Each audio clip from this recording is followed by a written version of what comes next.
going on, everyone? DSP here. Welcome to release day unboxing for June 21st, 2011. And we have three major releases this week and a little bonus I want to talk about. But before I get started, one quick thing I want to say is please stop spreading misinformation about DLCs, especially the Fallout New Vegas DLCs. And what I mean is the next Fallout New Vegas DLC, Old World Blues, was supposedly going to come out in June, okay? But as of now, it's still not out, and there have been heavy rumors. First, people were saying, and this is what I hate, it's okay to say it's supposed to come out in June, but people message me, hundreds of people message me saying, Phil, the Fallout DLC is coming out on such and such a date. And so then I talk about it in a video, and then I come to find out it's not really coming out. People are just spreading rumors. This happened last week. I thought it might have been coming out last week when 4 major releases came out, and then it didn't come out. Now, all this week, I was being told, Phil, it's coming out on June 21st. Are you going to play it? Guess what? It didn't come out. Now, again, this morning, I start checking my messages. People are saying it's coming out on the 28th or the 29th or whatever Tuesday is next week. Alright, unless it's officially announced that there's a set date for it to come out, it's not coming out. The people did the same thing when the PlayStation Network was down, constantly spreading rumors, oh, it'll be up on Tuesday, it'll be up on this weekend, and then it took a month and a half for them to get it up, and everyone was disappointed because people kept spreading rumors. So please stop. If you don't have concrete evidence, or you can have an article you can link me to, don't even bother sending me these messages. They're just wasting my time. So I had to get that off my chest. Let's get to the unboxing. As I said, 3 major releases this week. And we might as well call this week officially Horror Week, because what the hell kind of games we got coming out this week? It's pretty crazy. First, I just finished Alice Madness Returns, which was a pretty eerie game in its own right. And that's over on DSPGaming. Now, today, what I'm going to show you are the releases that came out. First of all, f.e.a.r 3.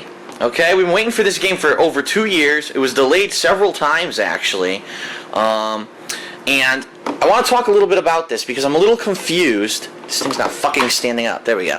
I'm a little confused about the game itself and the plot, alright? In f.e.a.r 1, you played as Point Man, who's this guy right here. And you were on the special team that were out to basically look into paranormal activity. Your entire goal for that game was to take out this guy, f.e.a.r, who was a psychic who was controlling cloned troops. And during the course of the game, you do take him out. In fact, you shoot him in the fucking head, which is where you see here the bullet in his head is from him blowing him away. And then you go on further to find out that really there's this girl who's kind of like creeping you out the whole game, showing up and threatening to kill you. You find out that she's a psychic, and she's actually your mother, and you find this out at the end of the game. But it's really weird because how could she be your mother if she's a little girl who shows up for the whole game, okay? And at the end of the game, what ends up happening is Point Man says, damn, the only way to stop her is to blow up this reactor. So he blows up the reactor, but it ends up that she escapes because at the end of the game you see her crawling into the same helicopter that he's escaping in. So it's kind of a cliffhanger ending. Now in f.e.a.r 2, which, yeah, I know you're probably going to say, why the hell does Phil have a copy of f.e.a.r 2? But we'll get to that in a second. In f.e.a.r 2, you start out as this guy. His name is Beckett, and it seems to be completely unrelated to f.e.a.r 1, except for the fact that you're going to supposedly save a woman, a president of a company called Aristide.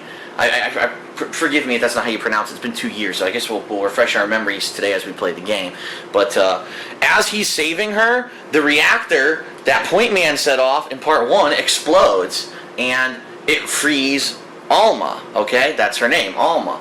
And so during the course of this game, you find out the clone troops have been reactivated, which is really weird because you thought that f.e.a.r is dead, so how the hell are the clone troops activated? Come to find out it's Alma now who's controlling these troops. And there's a lot of infighting. I'm not going to go into the politics of it. There's like 2 different companies fighting over shit or whatever. But basically by the end of the game, you find out that Aristide, who was the woman who you were sent to save at the beginning of the game, has been using you for the whole game. You actually have psychic abilities that she put into you, and she's using you as bait to lure Alma back into a cell. So at the end of the game, you get locked inside this cell, and Alma actually gets inside the cell with you. And then all of a sudden, she starts straddling your dick, and then you go into the final hallucination of the game. When you get out, you find out you're fucking, and it's like, what the fuck? Are you serious? Like, you're actually having sex? It's pretty fucking wild, okay?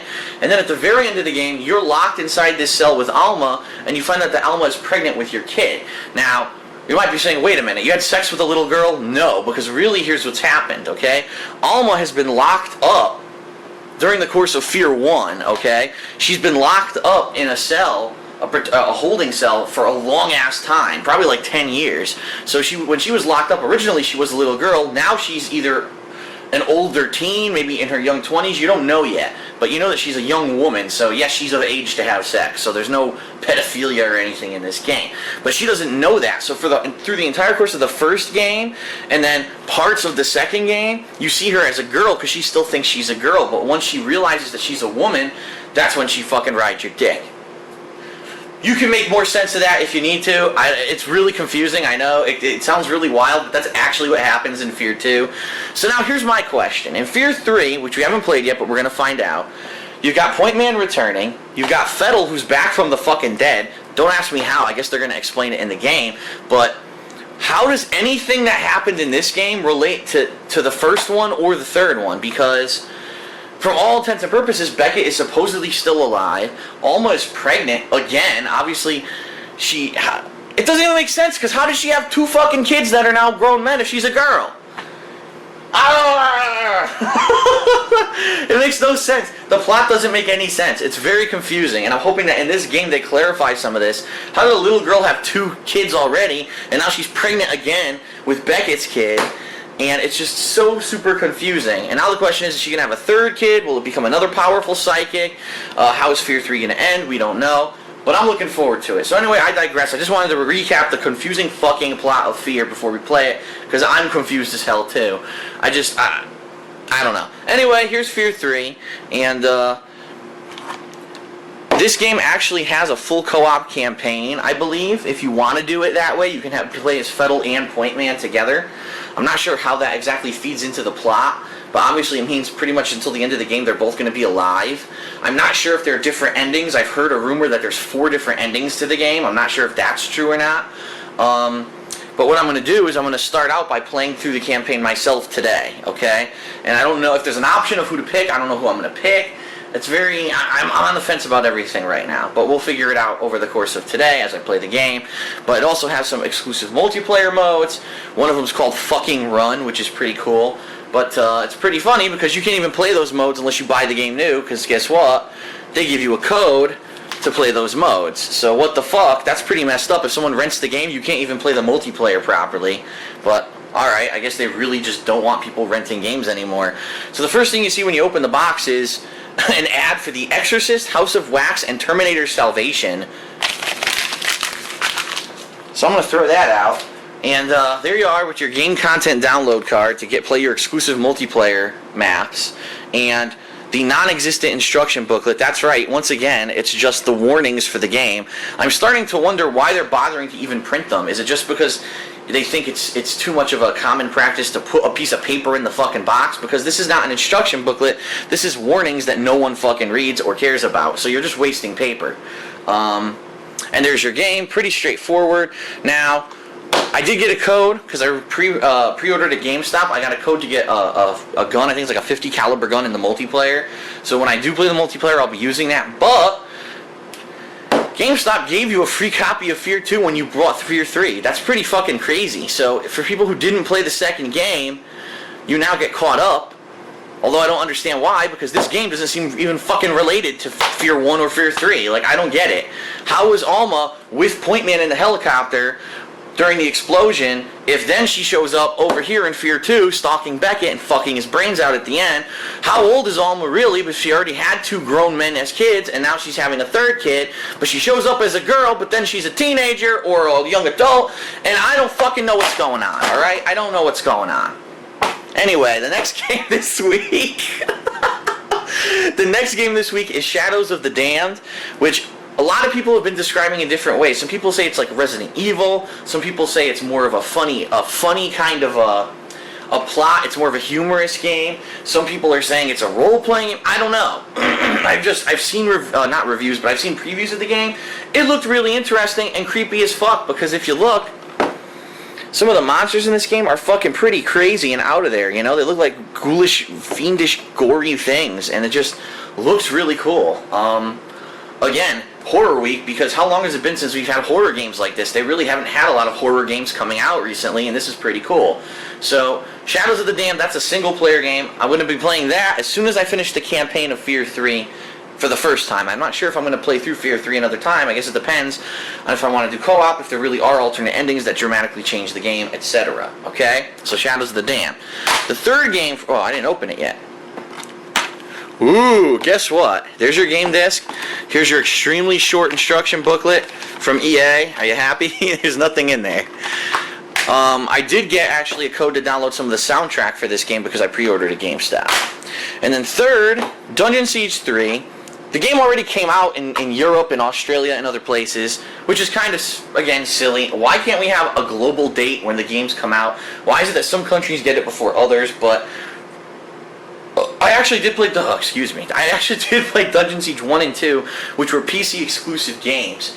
And apparently this game is a dramatic change. It's a completely different development studio they sold the license to, or the IP to, whatever. It's basically meant to be a console co-op game. And even the commercial for this game says, the return of couch co-op.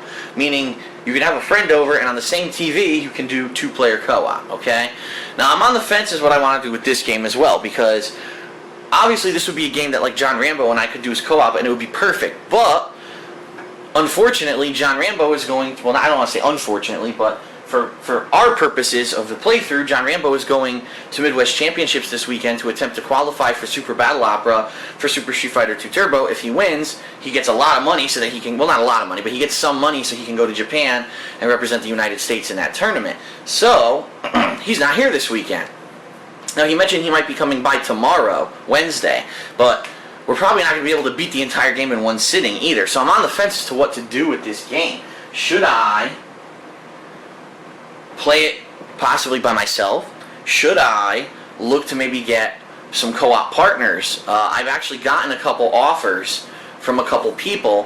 One person, unfortunately, is going to a different gaming tournament this weekend, so I don't think that's going to work out because, as I said, I'm going to play f.e.a.r 3 and Shadows of the Dam first. It's probably going to take me till almost this weekend to beat those games. Also, I've had an offer from a couple people who want to play online co-op, which is okay, but I have to make sure that these people are available to, to play a significant amount so that I can actually beat the game. So I don't know. I'm totally on the fence about this right now, what I'm going to do with Dungeon Siege 3. And unfortunately, the game already came out in other countries, and the ratings there are saying that the game sucks monkey dick, which is a shame because I really liked Part 1 and 2. And being that they changed the game so much to be on consoles, it sounds to me like they watered it down to the point where it's not what it used to be. It used to be a very loot-oriented game. It was very rewarding. There were secret areas. It really was the epitome of a dungeon crawler. All you would do is run into dungeons and slash the fuck out of stuff or use magic. And very, like I said, very loot-oriented. You get epic items and things that you could equip, make yourself dramatically stronger. And the ending, they had really good boss battles and endings, and I liked the game. So I'm wondering why the hell did this happen, except for the fact that maybe the original game developer didn't want to make the game anymore, so they sold the IP? I don't know. But anyway, Dungeon Siege 3, I will be playing that eventually sometime this week, but I'm undecided as to how I'm going to do it, who I'm going to do it with. But I'll worry more about that once I beat the other two games and really get down to it. So that is release day unboxing for this week. The one thing that I do want to say is I'm thinking of what to do with this because, as you know, I did a full playthrough of f.e.a.r 2 over on my original Dark Side Phil channel.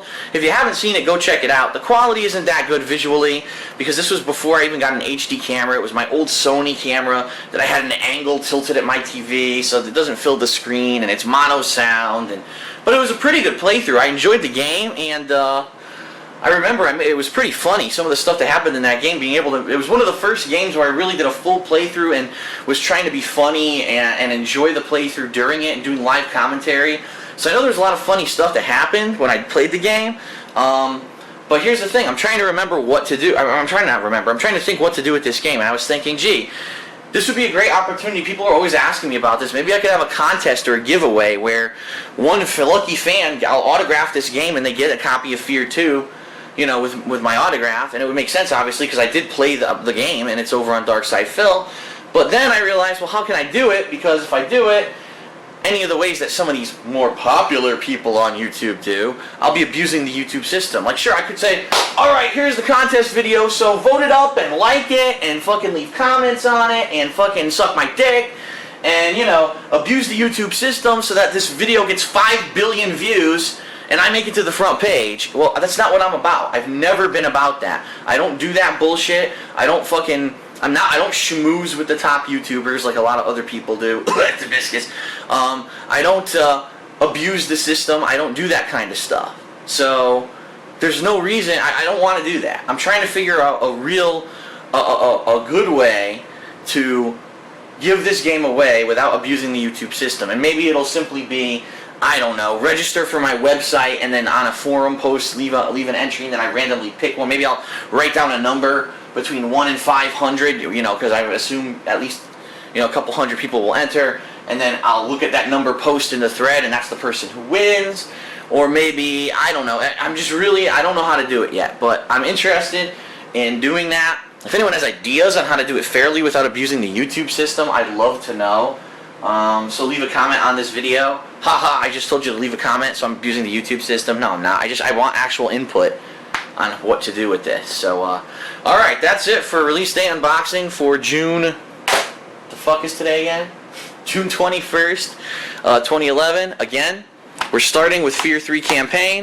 I'm going to beat it by myself, and then we'll see later on if maybe I want to do co-op with someone, or play it again to see if I can get another ending. Or, I mean, here's the thing. If I beat it, let's say I play it with f.e.a.r today. Maybe I want to play it again with Point Man at some point. Maybe not this week, but again, I've been saying all along that July, August look like slow months. It might be a good idea, a good opportunity to play through the game again with the other character and really see what the different abilities affect things. So yeah, that's it. And I will see you for the f.e.a.r 3 playthrough, and we'll go from there. Again, leave ideas if you have any idea how I could hold like a contest or something to give away this copy of f.e.a.r 2. Thanks a lot, and I'll see you during the game.